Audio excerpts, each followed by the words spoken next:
Okay, guys, so the internet is in an uproar, as you already know, about Stephen Colbert's firing as a late night host from CBS. The context for this is that there was a pending merger between Paramount, CBS's parent company, and Skydance Media that the Trump administration, via the Federal Communications Commission, was overseeing.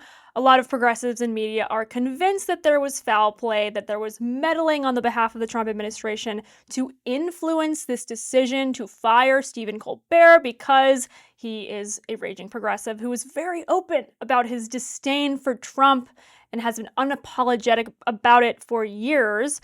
I quote, CBS canceled Colbert's show just 3 days after Colbert called out CBS parent company Paramount for its $16 million settlement with Trump, a deal that looks like bribery. That's from Senator Elizabeth Warren up there in Massachusetts. She announced this within minutes of the cancellation's reveal. She continues, America deserves to know if his show was canceled for political reasons. This looks a lot, smells a lot, sounds a lot like you're purchasing favors from the President of the United States.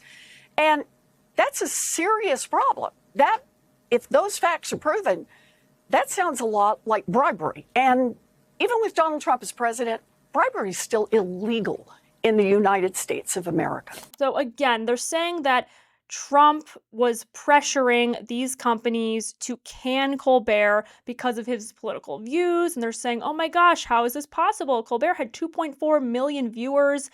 They're also pointing, as Elizabeth Warren mentioned, to Paramount caving slightly to Trump after he pressured them to punish CBS for their interview with Kamala Harris. You know the one, the notorious doctored Kamala Harris interview in which she was portrayed to be, let's just say, a lot smarter than she actually is. Roll the tape. We're not going to stop pursuing what is necessary for the United States to be clear about where we stand on the need for this war to end.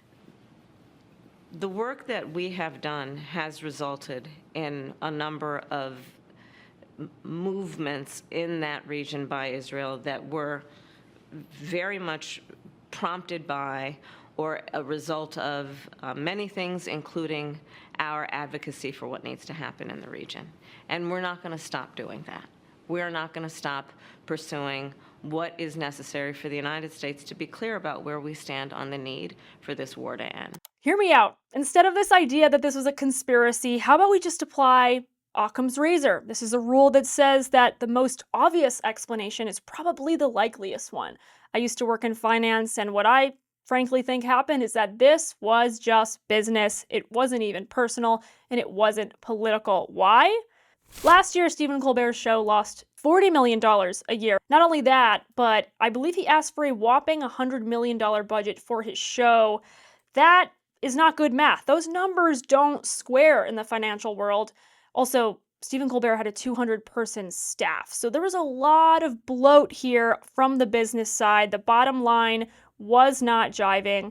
He also had an 8-figure salary. So, point blank, it's a net loss to the company to employ Colbert at this point. So you could argue that they kept him for as long as he did because of his left-wing politics, because management likely sympathized with his Trump derangement syndrome.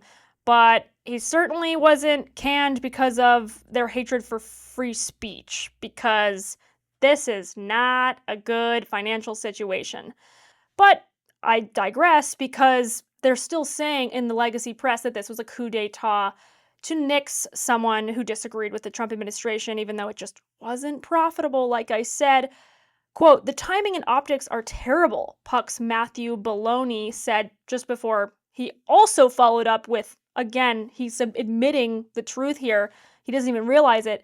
CBS execs had been mulling for a long time whether to pull the plug. Isn't that kind of confessing that he's dragging down the company? His insolvency as a brand is kind of weighing down this company as it's about to go into a merger with Skydance? Not so good. But again, critics are pointing to how, well, Colbert was so vocally, openly anti-Trump, so clearly that had to do something with it. They're saying that's the motive. This was an attack on free expression on the air in the late night media. But that's the point, though. He was so political that it wasn't funny anymore. That was the original point of late night. And contrast this with Greg Gutfeld, by the way, whose stats are glowing compared to Colbert's. It's actually embarrassing. He outdrew Colbert for 21 straight months among total viewers. In 2012, Gutfeld averaged 3.1 million viewers through July 20th compared to 1.9 million for CBS outgoing Late Show with Colbert. For those who don't know, Greg Gutfeld is the late night equivalent on the Fox News channel. He is the king of late night because of this amazing success I've just outlined, and I've actually sat in on one of his live shows. It's genuinely funny. Gutfeld was created as a counter to the dying late night format, trying to offer audience actual entertainment, actual comedic value rather than the same old drumbeat of progressive propaganda and really cringe jokes. So apparently firing Stephen Colbert, who was paid $20 million a year while his show lost $50 million, it wasn't due to economics. It was fascism. That, according to all the Democrats currently white knighting for him. Because you recall from history class, the first thing Adolf Hitler did was cancel Late Night with Shecky von Bismarck. So as I said, Colbert was hemorrhaging viewers. His sketches were not exactly hilarious. Some of them were outright bizarre. The vaccine.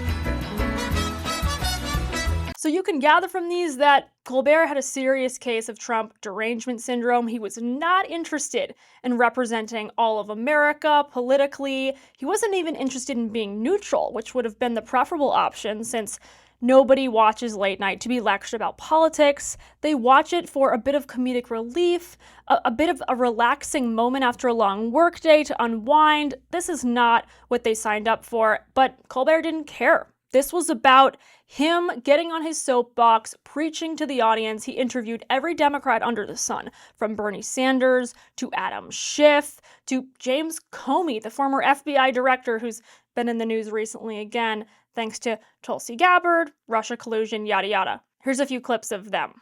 That if you sit back and do nothing, they will take it all. They will take the power, they will take the wealth. Was that a good decision or a bad decision by the President of the United States? It was an obscenity that will stain this country forever. Donald, piss off. Notice that Republicans are absent from Colbert's cast of characters, so he's not even pretending to be left-wing. He's very proud about it, not hiding, total shill for the Democrats. Politico actually reported a while ago on the $26 million that Stephen Colbert helped raise for Joe Biden's re-election campaign at a sold-out spectacle at Radio City Music Hall, which its reporters described as rife with comedic opportunity. And then they said it's emblematic of a new era in late night comedy, and it revealed how the new late night is more proudly partisan, quote, more one-sided, more cautious in its targets, and it's generally soft on Biden. Yeah, that much has been made clear over the last few years. Also, Colbert committed the ultimate sin of comedy, which is to be boring. He was beating the same anti-Trump drum over and over and over again and expecting the audience to love it. To contrast that again with Gutfeld, who's actually funny, who's actually engaging, who actually treats his guests like they contribute something to the show rather than as pawns for him to make some larger political projection onto the crowd. I want to contrast this also with Johnny Carson. So National Review's Charlie Cook pointed out recently that Johnny Carson had a very unique way of treating guests. He was very inviting to them. He encouraged them to be themselves. They were the stars. He wanted eccentrics. He wanted interesting people. He wanted a little bit of an oddball energy, if you will, because that was sort of the point of the show. Colbert, on the other hand, used his guests as tools because he was the star. This was the Colbert Show, all about Colbert, such a self-important person compared to Johnny Carson, and it really showed. And Colbert used to work at Comedy Central, and you'd think, again, this would make him a really terrific comedian, Not so, but I will say Comedy Central is doing some good work still with South Park, which again has embraced what true comedy is supposed to be, which is not politically correct, irreverent, gloves are off, everything is on the table, and I think it should be. I just need you to know that people are lying, because I liked Black Panther just as much as you did. I am not a racist. I actually never saw Black Panther. The difference between a political lecture on a late night show and South Park poking fun at everyone under the sun, taking no prisoners, is that it's, first of all, funny, okay? There has to be a joke embedded there somewhere, but it's leaving it up to the audience to kind of make a conclusion about what is being laughed at. What Stephen Colbert did was just absolutely reprimand the audience softly, night after night after night. There was no punchline to anything. It was just, let me preach to you. And we know from the comedy market right now, we have proof that the most prominent, most successful comedians out there are the ones who are equal opportunity offenders. You have Dave Chappelle, who will certainly criticize plenty of conservative ideas in a funny way, but he'll also mock the trans lobby and how absurd it is what they're pushing that a man could become a woman. Shane Gillis will also do Trump impersonations, saying some of what he does is kind of wild, some of it is kind of admirable. It's just a mixed bag, and that's how it's supposed to be. Real comedy should be democratizing. It should bring the ruling class down with the levels of the ordinary people. It should be somewhat humbling, actually. That is the purpose, is to, if you want to hold truth to power, okay, comedy is a great vehicle for that, but again, you can't pick and choose who you're mocking to push a political agenda onto an audience. Also in the comedy arena, people are paying good money to see you, and they definitely don't just want like the Democratic National Committee platform to be delivered to them in a 60-minute interval. Stephen Colbert inherited the legacy of David Letterman. That guy was a legend, and he totally squandered it. Let's be real. Also, he's not coping super well with the termination news. I mean, some might say he is because he's taking it all in jest, but a little too much in jest, actually. My parent corporation, Paramount, paid Donald Trump a $16 million settlement over his 60 Minutes lawsuit. As someone who has always been a proud employee of this network, I am offended. And I don't know if anything will ever repair my trust in this company. To add to the story of whether this was a quid pro quo in a smoke-filled room that got Stephen Colbert canceled. And that is the fact that he bashed his bosses live on air just weeks before the decision was made. I don't know how you get away with that from a business perspective. Kevin O'Leary of Shark Tank summed it up from his industry titans perspective just the other day. Watch. If the CBS bosses don't want to whack him, I'll do it for them. I'd fire that guy in 4 seconds if I were running the show there. Gone. Granted, I was reading that the CEO of Paramount, the management, apparently gave its hosts and talent a long leash to say political things on air and even dissent with the company. But that being said, I think it gets to be a bridge too far. And if I were the company, I'd say the heck with this guy. Like, he's done, and that's what Kevin O'Leary said as well. And it needs to be said as well that Colbert was brought in to kind of save The Late Show, which was the name of his show. When he joined, the average age of a Late Show viewer was 60 years old. Now that he's leaving, it's 68. So you made it worse. Your audience is aging. You are hemorrhaging viewers. You are not opening it up to new audiences. Gen Z is like probably not into this unless they're watching it on YouTube. It only appeals to liberal boomers. I'm sorry, and that's always been the case. But what I think we can probably take away at the end of all of this is that late night in general might be dead, with the exception of Gutfeld. And I'm willing to be proven wrong on that, but it looks like it's a deteriorating model with the rise of not only alternative content, comedic content, but stand-up comedy is totally thriving still. It had a brief woke moment during COVID with, the Dave Chappelle and the trans thing, as I mentioned. There was definitely a moment of, okay, is comedy actually going to be affected by the woke zeitgeist? But comedy found its way back. I think it is thriving, it's flourishing, because again, it is not afraid to touch any subject if it can make people laugh. If it can fill the seats and put smiles on people's faces, it is worth doing, it is worth covering, and that's because in comedy, the free market still decides. And you know what?